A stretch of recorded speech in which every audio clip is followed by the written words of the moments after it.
देखिए दोस्तों, हम सब्जेक्ट पर आगे बढ़े तो उससे पहले देख लेते हैं आज की मार्केट का हाल। जैसा कि आपको पता ही है, मार्केट में आज मिला जुला असर रहा है, कोई खास बढ़त नहीं रही है। 42 पॉइंट केवल निफ्टी में बढ़ा है, 22,530 पर चला गया है। और सेंसेक्स आपको 75 पॉइंट केवल बढ़ा है, वही अभी 74,000 के नीचे ही है, 74,000 के आसपास है। निफ्टी बैंक 301 पॉइंट बढ़ा है आपका। आईटी में जबरदस्त फॉल आज भी हुई है, और थोड़ा सा 355 पॉइंट आपका बीएससी स्मॉल कैप बढ़ा है। तो कुल मिलाकर के मार्केट में दबाव की स्थिति तो है ही है, इसमें कोई भी संदेह नहीं है। लेकिन एक बात आपको बता दूं, जो थोड़ा सा चेंज मिला है, मैंने आपको पहले भी बताया था, बड़े बेशरम के जैसे आते हैं आपके एफआईआईज। तो 1,613 करोड़ की बाई किया एफआईआईज ने, वहीं 2,114 करोड़ की बाई किया है आपके डोमेस्टिक इंस्टीट्यूशन इन्वेस्टर्स ने। और ये बात मैंने आपको बताई थी कि अगर आपको पैसे की जरूरत नहीं है तो आप अपने पैसे को मार्केट में रहने दो। जिससे क्या होता है कि आपके फंड मैनेजर को उसकी ज्यादा समझ है, और आपका फंड मैनेजर उसके पास बाइंग अपॉर्चुनिटी लगती है मार्केट की गिरावट की दशा में। जब वो देखता है कि फलाने शेयर में ज्यादा गिरावट हुई है, तो आपके फंड को क्या कर देता है, वो थोड़ा सा चर्निंग, उसको बोलते हैं चर्निंग, कर देता है। उसके स्टॉक्स की होल्डिंग के परसेंटेज को अप एंड डाउन कर देता है। तो इस लिहाज से फंड मैनेजर को मौका हमें देना ही चाहिए, क्योंकि बाई और सेल की जो पावर है वो आपने दे रखी है किसको, कहीं ना कहीं जो लास्ट में आप टिक करते हो ना, मुझे सारी शर्तें मंजूर हैं, तो आपने अपने फंड मैनेजर को क्या किया हुआ है, पावर दे रखी है। आपने अपना ऑन बिहाफ ऑफ आपके वो करने के लिए आपका फंड मैनेजर स्वतंत्र है, ठीक है ना। तो हमारे आपसे बेटर आपका फंड मैनेजर करता है, आप भी जानते हैं।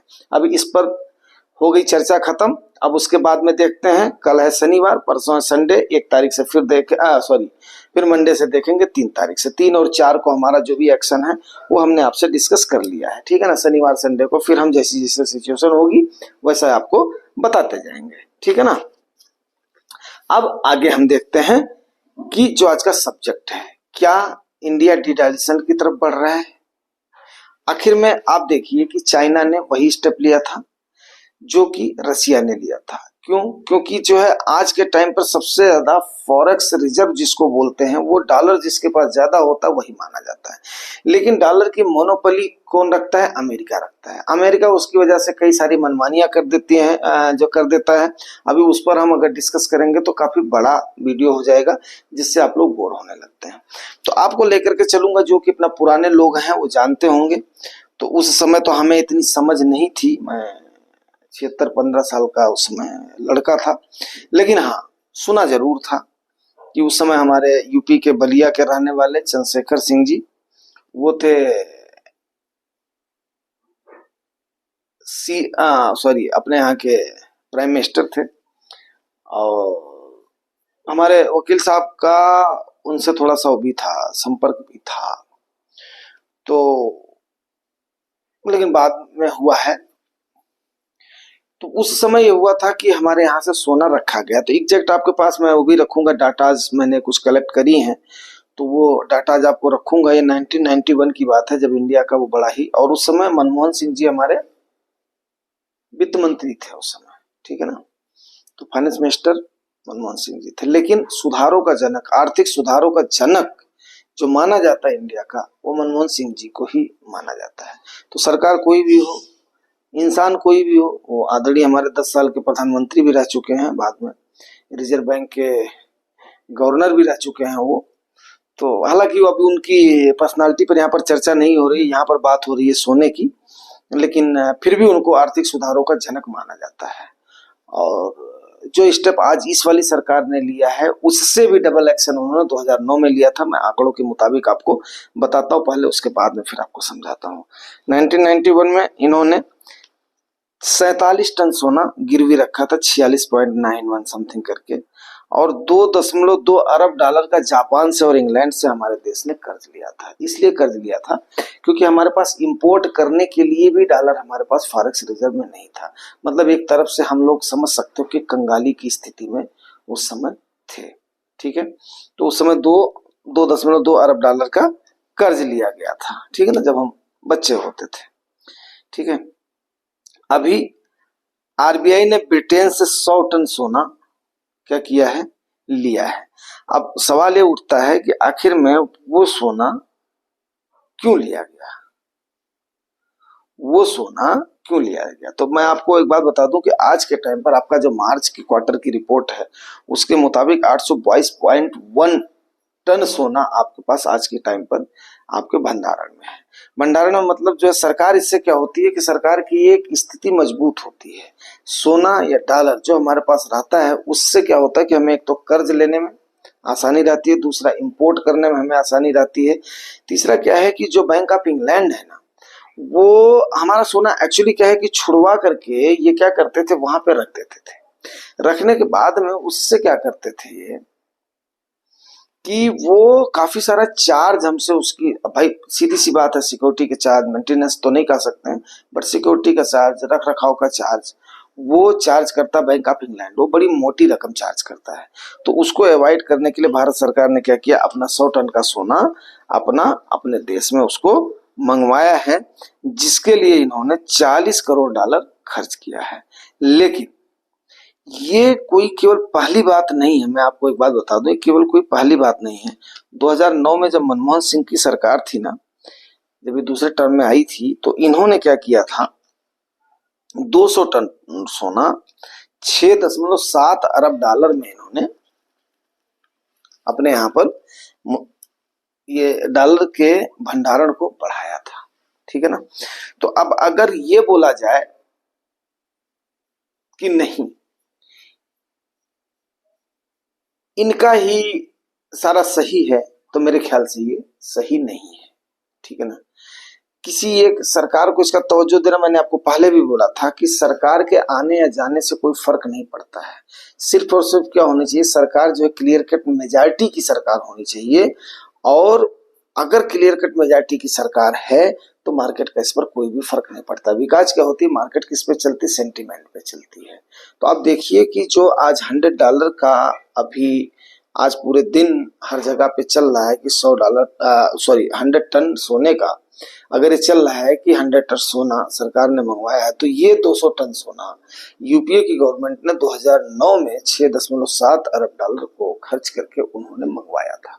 तो हर सरकारें काम करती है, हर सरकारें नीति अलग कर मतलब नीति रखती हैं, और तकरीबन जितना मैंने देखा है हर सरकार क्या करती है, उस बात को रखती है कि जो देश की तरक्की के लिए हो, उस प्लान को करती है जो देश के सुचारू रूप से उसको सुदृढ़ बनाने के लिए चलता हो।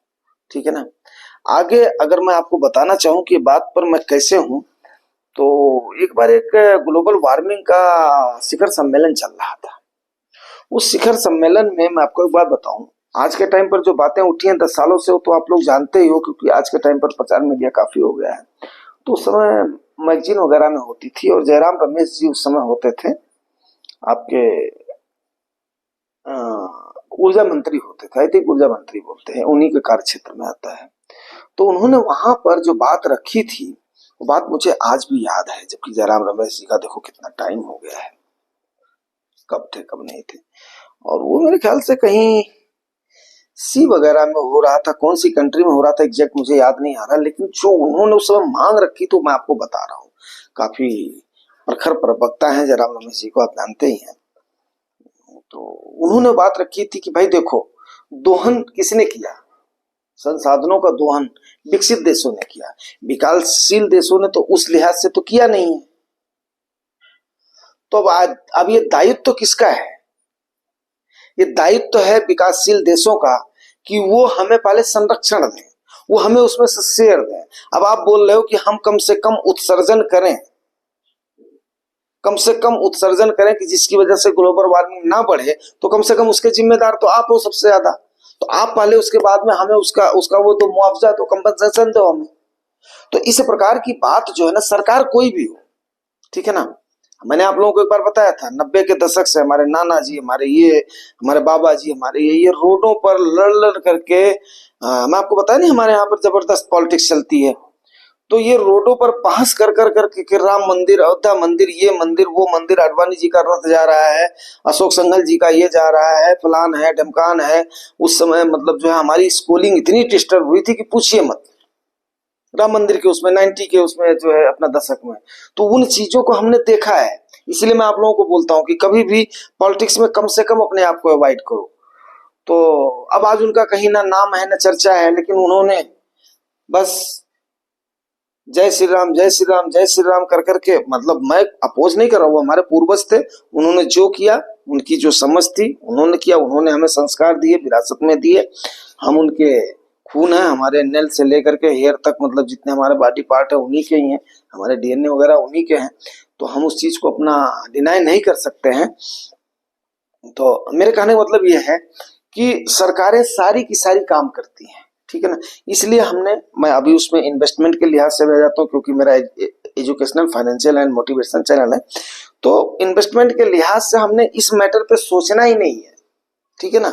हमने सिर्फ और सिर्फ ये सोचना है कि यस, हम कैसे किस स्ट्रैटेजी को अपनाएं, कहाँ कहाँ पे हमें पोजीशन बनाने का मौका मिलता है, वहां वहां पे हम अपनी पोजीशन बनाएं, एसआईपी को अपने हम कंटिन्यू रखें, जितना हो सकता है इक्विटी का पोर्शन जितना आपको एज के मुताबिक आप सस्टेन कर सकते हैं, अपने कार्पस के मुताबिक उसी हिसाब से एलोकेट करें, क्योंकि हर किसी की सामर्थ्य एक जैसी नहीं होती है। मेरे व्यूअर्स, मेरे सब्सक्राइबर्स में हर तबके के लोग हैं, तो मैं सबको लेकर के साथ में चलता हूँ, बट जो स्टैंडर्ड फार्मूला है वो सब पर लागू होता है। तो अगर आप इसको पालन करेंगे तो डेफिनेट है कि आप लाभ जरूर कमाएंगे, कोई भी दो राय नहीं है। जाने दो, जो लोग बोलते हैं ना 99% लोग, वो पर्टिकुलर शेयर खरीदने वाले, वो 99% लोग गंवाते हैं, म्यूचुअल फंड वाले कहीं नहीं गंवाते हैं, जो लेकर के अपना पैसा नहीं भागते हैं। जो फंड मैनेजर के ऊपर भरोसा करते हैं ना, उनका पक्का देखना वो अपना प्रॉफिट लेकर के ही जाएंगे, इसमें दो राय। हाँ, चढ़ाव उतार तो ये बाजार का हिस्सा है, इसमें कोई भी संदेह नहीं, बार बार आपको आता है, आपका निवेश जोखिम के अधीन है, वो बात मैं भी बोल रहा हूँ। कहीं भी इन्वेस्टमेंट करने से पहले आप अपनी रिसर्च जरूर कर लें, ठीक है ना, और उसके बाद में जो भी आप निवेश करते हैं या जो भी जानकारी दी जाती है वो केवल आपके एजुकेशन पर्पस के लिए, हमारे उस पर किसी का भी प्रचार या प्रसार नहीं है। दोस्तों, थोड़ी बहुत मेहनत तो हमें करनी पड़ती है, और अगर आपको लगता है कि हाँ मेहनत लगती है आपको सारी चीजें बताने में, आप इससे मोटिवेटेड होते, तो आपका फर्ज बनता है 0.1 सेकंड हमें भी दे करके, जो नए व्यूअर्स हैं वो परिवार का हिस्सा बने, चैनल को सब्सक्राइब करें, और बाकी लाइक और कमेंट तो आप लोग करते ही हैं। अभी संडे आने वाला, संडे को बहुत सारी क्यूरीज भी हमने कवर करनी है, वो सब करूंगा, और ठीक है, थैंक यू वेरी मच। मिलते हैं सवेरे किसी और सेशन में, शुक्रिया।